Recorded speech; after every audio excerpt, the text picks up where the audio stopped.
महाराज आदित्य सिंह एक बहुत ही न्यायप्रिय राजा थे। उनके राज्य के लोग राजा के कामों से हमेशा संतुष्ट रहते थे। एक दिन राजा आदित्य अपने दरबार में बैठे थे, तभी वहाँ सैनिक आता है। महाराज की जय हो। महाराज, स्वामी प्रेमानंद जी आए हुए हैं और आपसे मिलना चाहते हैं। दरबार में गूंजते सैनिक की आवाज सुनकर राजा आदित्य सिंह गंभीर स्वर में कहता है, स्वामी प्रेमानंद जी का इस राज्य में हमेशा स्वागत है। उन्हें तुरंत दरबार में ले आओ। सैनिक ने सिर झुकाया और कुछ ही क्षणों में एक तेजस्वी संत स्वामी प्रेमानंद दरबार में प्रवेश करते हैं। उनके चेहरे पर गंभीरता और चिंता दोनों झलक रही थी। प्रणाम स्वामी जी, आपका हमारे महल में स्वागत है।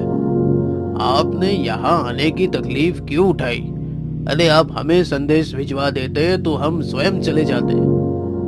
राजन, मैं किसी साधारण विषय पर नहीं बल्कि एक बहुत ही कठिन रहस्य लेके आया हूँ।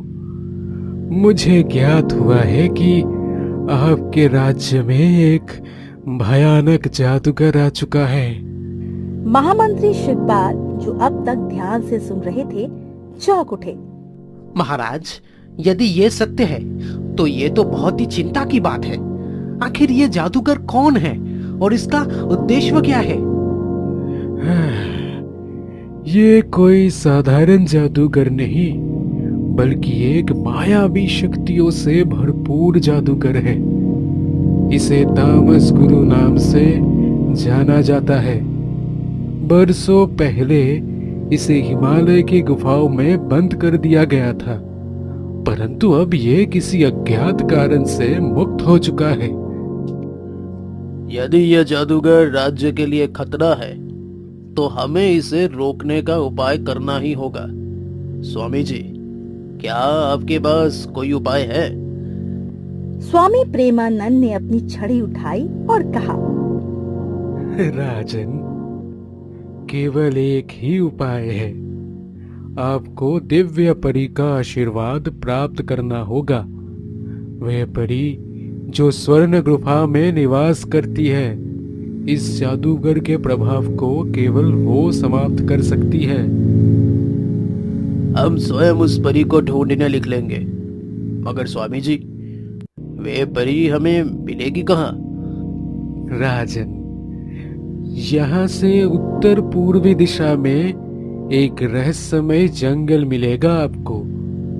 मुझे पूरा विश्वास है कि वह परी आपको उसी जंगल में मिलेगी।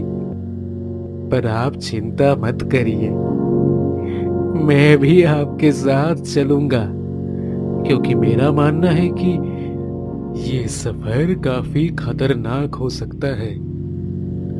जैसा आपकी इच्छा स्वामी जी, और ये हमें उचित भी लगता है। अगर आप साथ रहेंगे तो हमारा हौसला बना रहेगा। राजा आदित्य सिंह के आदेश पर 10 श्रेष्ठ सैनिकों को चुना गया। घोड़े तैयार किए गए, अस्त्र शस्त्रों की व्यवस्था हुई और कुछ आवश्यक सामान इकट्ठा किया गया। सूर्यास्त से ठीक पहले सभी महल के द्वार पर एकत्र हुए। महाराज, ये यात्रा अत्यंत कठिन होगी। हमें सतर्क रहना होगा। निश्चित है, परंतु जब तक सत्य के मार्ग पर चलने का संकल्प हमारे हृदय में है, तब तक कोई भी शक्ति हमें रोक नहीं सकती।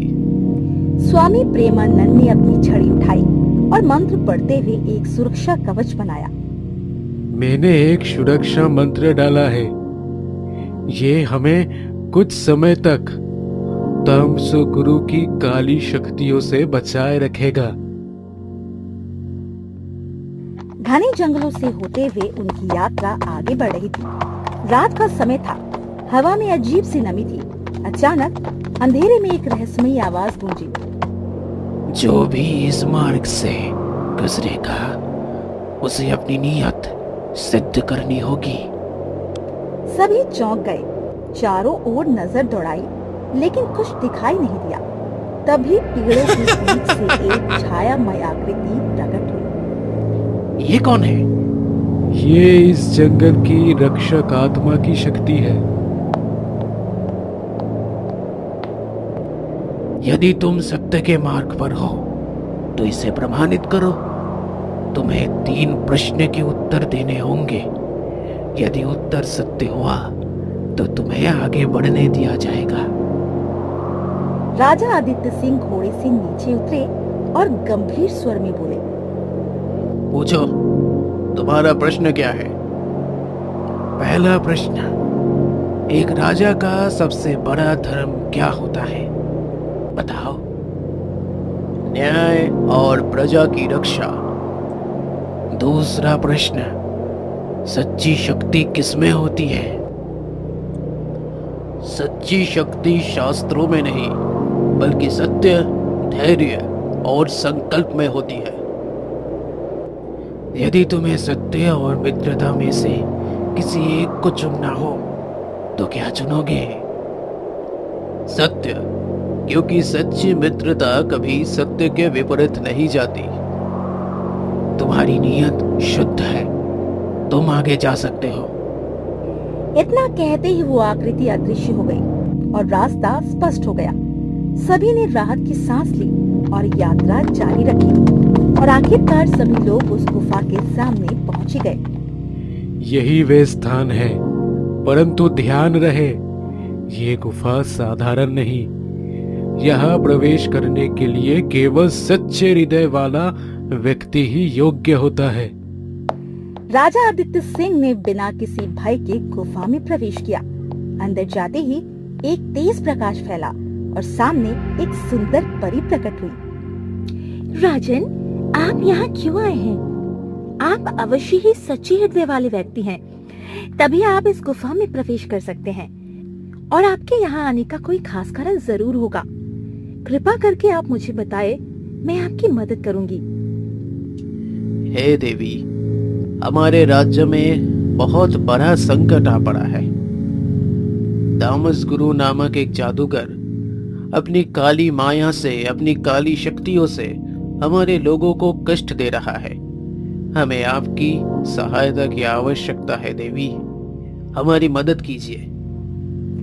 जादूगर तमस गुरु का नाम सुनते ही परी कुछ क्षण मौन रही और फिर बोली, तमस गुरु को पराजित करने के लिए केवल शक्ति पर्याप्त नहीं, उसके पास अमृत का वरदान है। इसे हराने के लिए तुम्हें अग्नि संग्राम नामक विशेष यंत्र प्राप्त करना होगा। वो यंत्र केवल शिवगिरी पर्वत पर स्थित है, परंतु उसे प्राप्त करना आसान नहीं होगा आपके लिए। आप चिंता ना करें देवी, हम हर हाल में उसे अग्नि संग्रामक नामक यंत्र को प्राप्त करके ही रहेंगे। परंतु आपसे एक निवेदन है, इस यात्रा में कृपया करके आप भी हमारे साथ चलो। आप एक बहुत ही नेक राजा हैं। आप अपनी प्रजा के लिए किसी भी मुसीबत से लड़ने के लिए तैयार हैं। आपकी मदद करके मुझे खुशी होगी महाराज। मैं भी आपके साथ चलने के लिए तैयार हूँ। राजा आदित्य सिंह, स्वामी प्रेमानंद, महामंत्री शिवपाल, परी और बहादुर सैनिकों का दल अब शिवगिरी पर्वत की ओर बढ़ चला। घने जंगलों, गहरी नदियों और ऊंचे पहाड़ों को पास करते हुए ये यात्रा अत्यंत कठिन थी, परंतु सभी के मन में एक ही उद्देश्य था, अग्नि संग्राम नामक यंत्र को प्राप्त करना और तमस गुरु के आतंक को समाप्त करना। रास्ते में स्वामी प्रेमानंद ने राजा को चेतावनी दी।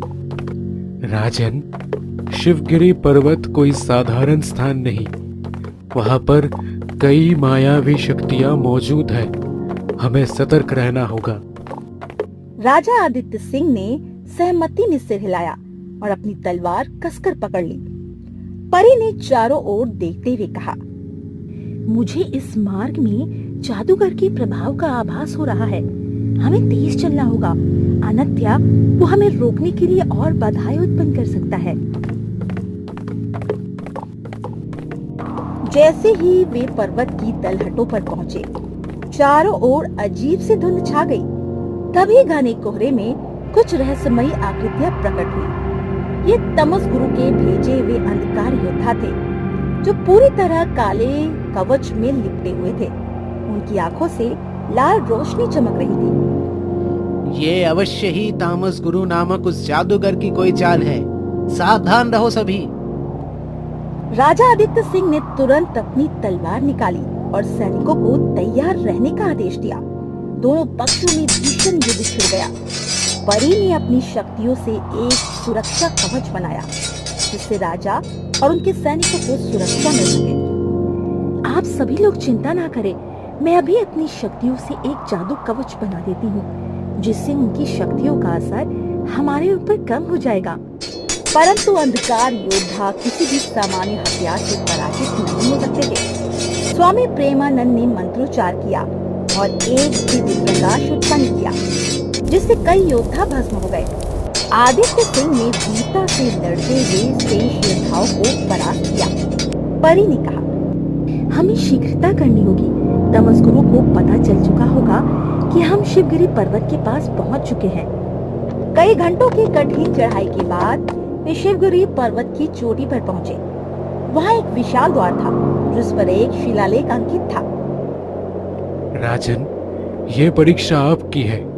यदि आपका हृदय शुद्ध है तो ये द्वार अपने आप खुल जाएगा। राजा ने बिना संकोच आगे कदम बढ़ाया। जैसे ही उन्होंने हाथ आगे बढ़ाया, द्वार पर उकेरी गई आकृतियां चमक उठी और द्वार अपने आप खुल गया। महाराज, आप तो वास्तव में भी एक सच्चे और धर्मपरायण राजा हैं। राजा आदित्य सिंह आगे बढ़े और अंदर प्रवेश किया। वहाँ एक विशाल वृक्ष था जिसके केंद्र में एक चमचमाता हुआ यंत्र रखा था, अग्नि संग्राम। परंतु जैसे ही उन्होंने उसे उठाने का प्रयास किया, एक गूंजती हुई आवाज आई। जो इस यात्रा को उठाएगा उसे एक अग्नि परीक्षा से गुजरना होगा। तभी चारों ओर आग की लपटें उठने लगी और एक विशाल अग्नि दैत्य प्रकट हुआ। यदि तुम इस यात्रा को चाहते हो तो तुम्हें मुझसे युद्ध करना होगा पहले। राजा आदित्य सिंह ने तलवार संभाली और दैत्य की ओर बढ़े। परी ने अपनी शक्ति से राजा की रक्षा के लिए एक ढाल बनाई, जबकि स्वामी प्रेमानंद मंत्रोच्चार करने लगे। महाराज, केवल अग्नि से ही अग्नि को हराया जा सकता है। उस यंत्र को उठाने का प्रयास करें, इसमें आपको शक्ति मिलेगी। राजा ने हिम्मत जुटाकर अग्नि संग्राम को उठाया। यंत्र के स्पर्श मात्र से उनके शरीर में एक दिव्य ऊर्जा प्रवाहित होने लगा। उन्होंने यंत्र को उठाकर दैत्य की ओर प्रवाहित किया, जिससे तेज अग्नि की लपटें निकली और दैत्य जलकर भस्म हो गया। द्वार की ओर मार्ग खुल गया, जिसके बाद परी ने कहा, अब हमारे पास तमसगुरु को हराने का उपाय है। अब हमें शीघ्रता से लौटना होगा। राजा आदित्य सिंह और उनका दल राज्य लौट आया, परंतु राज्य की स्थिति भयानक थी। तमसगुरु ने पूरे राज्य पर अधिकार फैला दिया था। जैसे ही राजा महल के द्वार पर पहुँचे, तमसगुरु स्वयं प्रकट हुआ।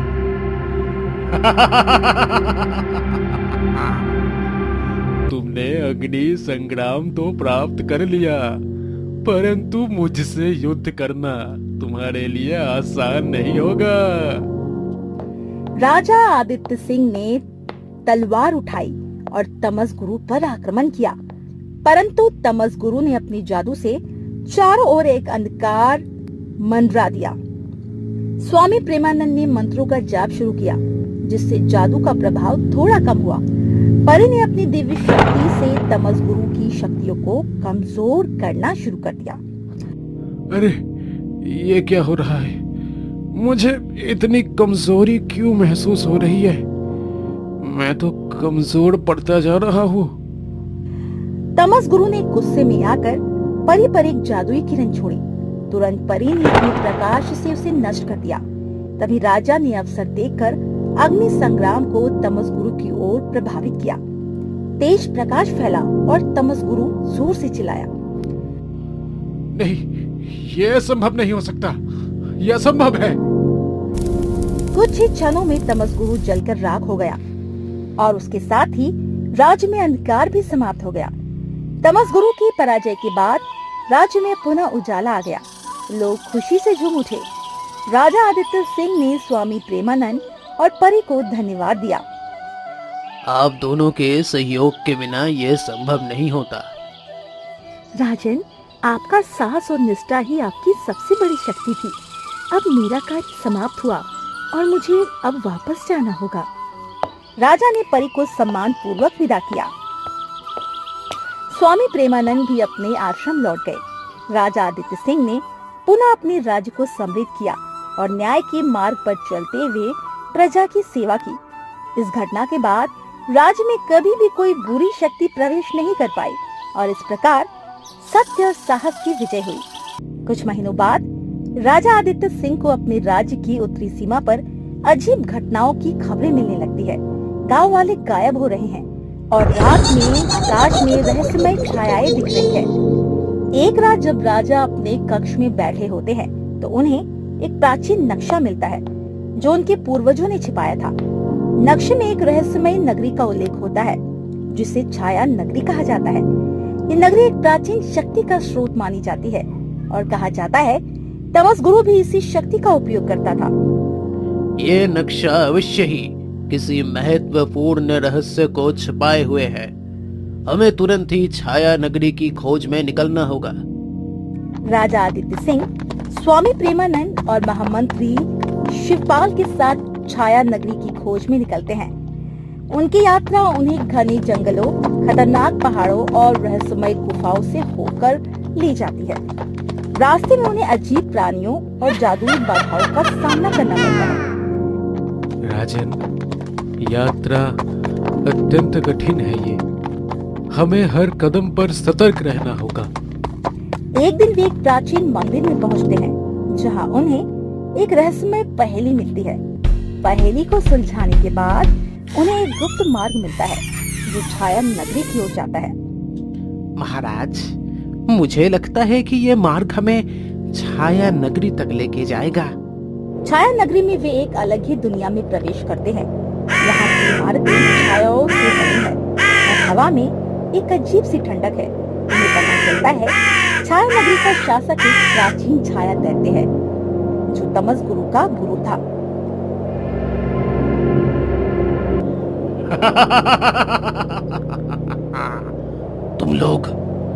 तुम लोग यहाँ कैसे आए?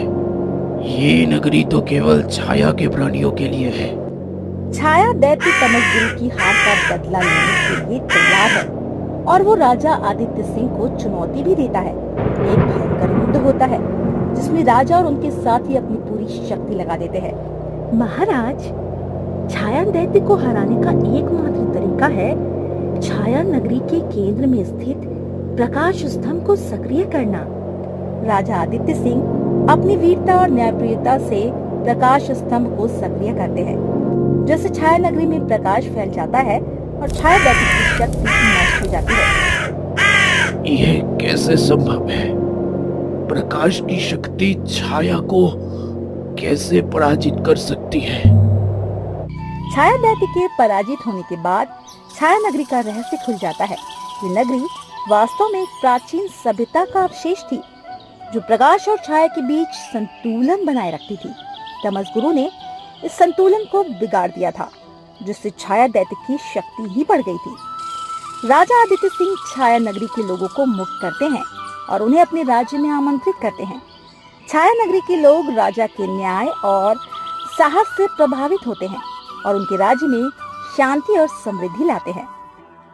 आप सभी का मेरे राज्य में स्वागत है। हम सब मिलकर एक नया और शांतिपूर्ण जीवन जिएंगे। इस प्रकार राजा आदित्य सिंह ने एक और बड़ी चुनौती का सामना किया और अपनी वीरता और न्यायप्रियता से एक और विजय प्राप्त की और हमेशा उनके राज्य में शांति बनी रही।